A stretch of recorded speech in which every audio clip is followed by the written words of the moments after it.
Pertempuran Trafalgar yang terjadi pada tanggal 21 Oktober 1805 merupakan bagian dari Perang Koalisi Ketiga dalam Perang Napoleon. Konflik ini melibatkan Inggris yang bertempur melawan pasukan Spanyol dan Prancis saat Napoleon Bonaparte merencanakan invasi ke kerajaan Inggris.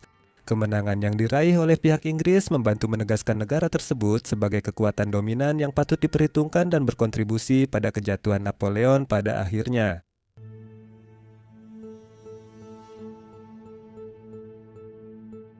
Pada 27 Maret 1802 Prancis, Inggris, Spanyol, dan Belanda menandatangani perjanjian Amiens. Republik Batavia menandai akhir konflik dan memaksa beberapa negara melepaskan pulau jajahan. Perjanjian itu dimaksudkan menjaga perdamaian Eropa, namun berakhirnya Perang Napoleon sebenarnya hanya tertunda. Dan setelah 14 bulan gencatan senjata dibatalkan dan masa jeda pun berakhir. Inggris bertahan antara 1800 hingga 1805. Mereka tidak menyerang Prancis, melainkan bertahan sambil menunggu musuh bergerak duluan. Pada akhir tahun 1804 Prancis yang dipimpin oleh Napoleon Bonaparte bergabung dengan sekutu mereka dari Spanyol untuk memperbesar armada laut mereka dan dengan demikian membuat Prancis mampu menghadapi Inggris. Napoleon mencoba menginvasi Inggris agar bisa mengalahkan saingan terbesarnya sebelum menaklukkan Eropa. Menurut Derek Frisby, sejarawan militer dan profesor media di Universitas Negeri Tennessee Tengah, ia yakin jika pasukannya mencapai pantai Inggris, kemenangan cepat dan menentukan bisa diraih. Napoleon harus menghadapi Inggris jika ingin menguasai Eropa. Intinya dia bilang kita harus kuasai Selat Inggris 6 jam dan seberangkan pasukan. Setelah itu semuanya beres dan dunia jadi milik kita.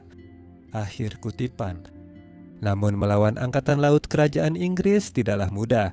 Angkatan Laut itu dihormati dan ditakuti dunia setelah mengalahkan Prancis di pertempuran Sungai Nil pada 1798. Pada pertempuran itu Inggris dipimpin Laksamana Muda Horatio Nelson. Terkenal karena pemahaman taktik lautnya yang kuat, tindakan inovatif, dan kerap mengabaikan perintah atasan, Nelson menjadi pilihan jelas memimpin pertempuran Trafalgar. Meski Angkatan Laut Inggris hanya punya 27 kapal akibat pemotongan anggaran, kalah jumlah dibandingkan armada Prancis Spanyol yang punya 33 kapal. Nelson mengandalkan keterampilan dan pengalaman anak buahnya, bukan jumlah kapal. Pada September 1805 Nelson bergabung dengan armada Inggris di perairan Cadiz, Spanyol dan mulai mengungkapkan rencana pertempurannya. Ia berupaya menghancurkan armada Prancis secara permanen agar rencana mereka menyerang Inggris gagal dan Inggris bisa keluar dari posisi bertahan. Pertempuran laut saat itu biasanya dilakukan dengan mengambil posisi satu garis agar tidak terkena tembakan sendiri. Dan jauh lebih tidak kacau dibandingkan dengan gaya pertempuran sebelumnya yang mengandalkan pertarungan jarak dekat satu lawan satu. Nelson memutuskan memotong garis lawan menjadi 3 dengan mengarahkan anak buahnya berlayar 2 kolom pada sudut 90 derajat terhadap garis Napoleon. Dia berharap mereka bisa menerobos garis di depan Bucentaure, kapal utama Prancis. Kemudian mereka akan mencegah kapal-kapal yang lebih kecil melihat sinyalnya, sehingga mengeluarkan mereka dari pertempuran setidaknya untuk sementara waktu. Jika berhasil, rencana Nelson memungkinkan mereka mendekati armada lawan dengan cepat, termasuk pertempuran kecil yang diyakini Inggris akan dimenangkan. Dan itu juga akan menyebabkan kapal-kapal di bagian depan barisan harus berbalik untuk mendukung bagian belakang, yang akan memakan waktu. Pihak Prancis juga butuh waktu untuk memposisikan diri agar bisa menembak. Laksamana Madya Cuthbert Collingwood akan berlayar ke belakang, sementara Nelson memimpin armadanya di tengah. Nelson mengecat armada Inggris dengan pola Nelson Checker, yaitu kuning dan hitam mencolok. Itu membuat kapal mereka mudah dikenali agar tak ditembak teman sendiri. Masalah utama Inggris dalam strategi ini adalah kemungkinan tembakan meriam mengenai haluan kapal mereka. Namun Nelson tahu dari pengalaman sebelumnya bahwa baik Prancis maupun Spanyol memiliki penembak meriam yang kurang terlatih. Dan dia berpikir kecil kemungkinan mereka akan menembak dengan akurat, apalagi karena mereka akan berlayar melintasi gelombang besar yang akan menyebabkan kapal mereka bergoyang lebih hebat dan membuat bidikan mereka semakin buruk. Prancis juga memakai bubuk mesiu berkualitas rendah, membuat senjata mereka lebih buruk, kata Derek Frisby. Kutipan, para penembak Inggris mungkin bisa menembak 3 atau 4 kali sebelum Prancis menembak sekali saja. Selesai kutipan. Ia menambahkan seorang penyintas Spanyol menyebut konflik itu sangat menakutkan seperti iblis mengisi meriam. Napoleon berencana agar armada Prancis dan Spanyol di Mediterania dan Cadiz menembus blokade Inggris dan bergabung di Karibia. Mereka akan membantu armada sekutu yang terhenti oleh blokade, lalu membersihkan Selat Inggris dari kapal Inggris agar Prancis bisa berlayar dan menyerang Inggris. Spanyol berencana menembaki tiang kapal musuh saat mendekat, lalu menaiki kapal musuh untuk bertarung jarak dekat. Laksamana muda Pierre Charles Villeneuve akan memimpin armada Prancis ke Spanyol. Sesaat sebelum pertempuran, ia yakin Inggris akan memakai taktik tidak konvensional selama konflik itu. Dia kehilangan keberaniannya setelah beberapa kali hampir bentrok dengan Nelson dan Inggris. Pada Maret tahun itu, Nelson mengejar Villeneuve yang menghindari blokade Inggris dan bertemu armada Spanyol meski berhasil menghindari Nelson. Saat kembali ke pantai Spanyol, dia bertemu armada Inggris lain. Dia sempat melarikan diri, tapi akhirnya terjebak di pelabuhan Cadiz sebelum kedua pihak bertempur. Nelson di atas Her Majesty's Ship Victory memilih memakai bendera untuk memberi pesan inspirasi dan dukungan pada kru kapal Inggris lain. Awalnya dia ingin mengatakan kutipan Nelson percaya bahwa setiap orang akan menjalankan tugasnya. Selesai kutipan. Namun para pria mencatat nama Nelson sebaiknya diganti dengan Inggris dan kata percaya tidak ada di buku sinyal. Akibatnya, slogannya menjadi kutipan Inggris mengharapkan bahwa setiap orang akan menjalankan tugasnya. Selesai kutipan.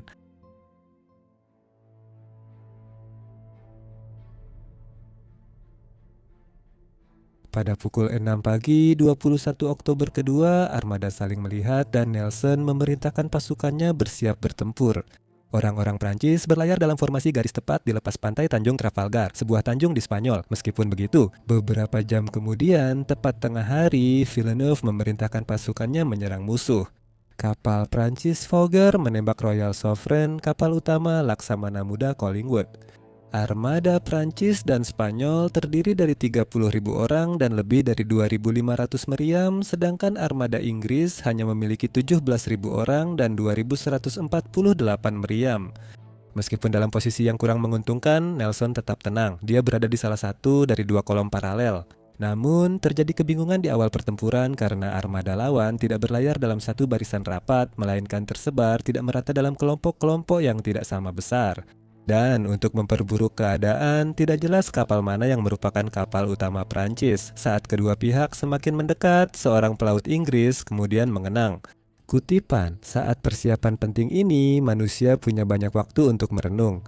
Karena jelas bahwa nasib Inggris bergantung pada pertempuran ini. Selesai kutipan. Inggris tetap berlayar dalam dua barisan, sedangkan Prancis dan Spanyol kini membentuk garis bengkok dan melengkung. Inggris mendekat dari barat dengan sudut siku-siku, lalu Nelson tiba-tiba membelokkan kapal ke titik serangan yang telah direncanakan. Collingwood bermanuver serupa, sementara Villeneuve memerintahkan pasukannya menyerang saat tengah hari mendekat. Menembaki Royal Sovereign sendiri terkena tembakan dari berbagai kapal Prancis dan Spanyol tak lama kemudian, sebelum menerobos garis di belakang kapal utama Spanyol, Santa Ana, dan menembakkan meriam ke lambung kapal tersebut. Setelah Royal Sovereign, Belle Isle langsung kehilangan tiang akibat serangan kapal Prancis seperti Fogo dan Victory. Kapal utama Nelson diserang Prancis hingga kehilangan kemudi dan harus dikendalikan dengan kemudi cadangan di bawah geladak. Setelah 40 menit bertempur, Victory berhasil memotong garis antara kapal Prancis, Bucentaure, dan Redoutable. Meriamnya ditembakkan ke buritan Busantara, menewaskan lebih dari 200 orang dan merobohkan tiang utama kapal, membuatnya tak bisa bertempur lagi. Meskipun pihak Prancis mengira Inggris akan menaiki Bucentaure, ternyata Inggris tidak melakukannya dan Victory justru menyerang Redoutable, di mana awak kapalnya kemudian mencoba menaiki Victory. Dalam kekacauan itu, penembak jitu menembak bahu Nelson. Peluru musket menembus arteri paru-paru dan bersarang di tulang belakangnya. Dia segera dibawa ke bawah dek dan dirawat oleh ahli bedah William Beatty yang memang sudah sangat sibuk saat itu. Victory menghentikan tembakan setelah penembak dipanggil ke dek untuk bertarung. Para awak kapal yang mencoba naik dari Redoutable terpaksa mundur ke dek bawah saat Prancis melemparkan granat, tepat ketika mereka bersiap naik kapal. Temeraire, kapal kedua dalam barisan Victory, mendekati Redoutable dan menembaki awak Prancis yang sedang terbuka, menyebabkan puluhan korban jiwa. Pukul 2 siang, Redoutable hanya tersisa 99 orang layak bertugas, sementara lebih dari 600 awak terluka parah. Akibatnya, komandan kapal, Kapten Jan Luker, menyerah. Sementara itu, Busantor telah diisolasi oleh dua kapal Inggris, termasuk Victory dan Santisima Trinidad dari Prancis juga telah diisolasi dan kewalahan sehingga akhirnya menyerah. Keadaan tampak suram bagi Spanyol dan Prancis, dan dalam beberapa jam berikutnya, para komandan kapal Spanyol, Bahama, dan San Juan Nepomuceno tewas. Villeneuve awalnya memerintahkan anak buahnya tidak menyerah, namun akhirnya menyerah pukul 14.15 siang. Setelah penyerahan diri, Inggris mengambil alih 20 kapal dari armada lawan tanpa kehilangan satupun kapal mereka sendiri, meskipun awalnya cukup sulit, di mana Victory dan Royal Sovereign mengalami kerusakan yang cukup parah. Nelson sementara itu sedang sekarat karena luka-lukanya. Dia memerintahkan armada untuk berlabuh karena dia tahu bahwa badai akan datang pada hari itu juga. Dan ketika akhirnya badai itu datang, banyak kapal Prancis dan Spanyol yang rusak dan telah diambil alih oleh Inggris akhirnya tenggelam atau kandas. Nelson meninggal pada pukul 16.33 jam setelah tertembak di usia 47 tahun. Beberapa kapal di bagian belakang formasi Prancis dan Spanyol relatif tidak terluka menjelang akhir pertempuran dan mereka mencoba membantu kapal-kapal yang rusak. Namun, Laksamana Muda Pierre Dumanoir Lepel gagal menerobos dan akhirnya membawa 4 kapal menjauh dari pertempuran. Meskipun awalnya dia berencana mengikuti perintah asli Villeneuve untuk berlayar ke Toulon pada 22 Oktober, dia berubah pikiran setelah teringat Laksamana Muda Thomas Louis dan Inggris akan berpatroli di jalur Lepelle. Akibatnya, dia mengarahkan kapalnya ke jalur lain, namun akhirnya mereka tertangkap pada bulan berikutnya di pertempuran Tanjung Ortagal. Tembakan berhenti pukul 17.30, hanya 11 kapal Spanyol dan Prancis yang kembali ke Cadiz. Dari 11 kapal, hanya 5 yang layak berlayar. 2 hari usai pertempuran, 23 Oktober, komandan Prancis dan Spanyol mempertimbangkan misi penyelamatan kapal mereka yang hilang. Saat melawan Inggris, mereka sadar jumlahnya kalah dan memilih tidak menyerang. Collingwood memutuskan tidak menyerang sekutu setelah memerintahkan anak buahnya melepaskan kapal rampasan untuk persiapan pertempuran berikutnya. Karena kondisi badai, Prancis dan Spanyol berhasil merebut kembali 2 kapal Spanyol yang telah dilepaskan oleh Inggris, yaitu Santa Ana dan Neptuno, dan mereka membawa kapal-kapal itu kembali ke Cadiz. Saat kembali ke Spanyol, Neptuno karam dekat Rota akibat cuaca buruk, sedangkan Santa Ana berhasil tiba di pelabuhan. Para awak dari beberapa kapal yang telah ditangkap oleh Inggris merasa terinspirasi oleh misi penyelamatan tersebut dan akhirnya memberontak melawan Inggris untuk merebut kembali kapal-kapal mereka. Namun banyak yang ditemukan karam dalam beberapa hari berikutnya, termasuk Igler dan Busantor.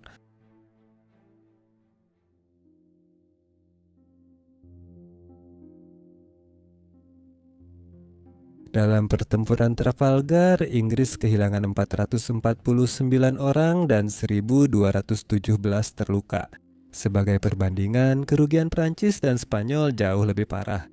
Lebih dari 4.400 orang tewas, lebih dari 2.500 terluka, dan sekitar 20.000 orang ditawan.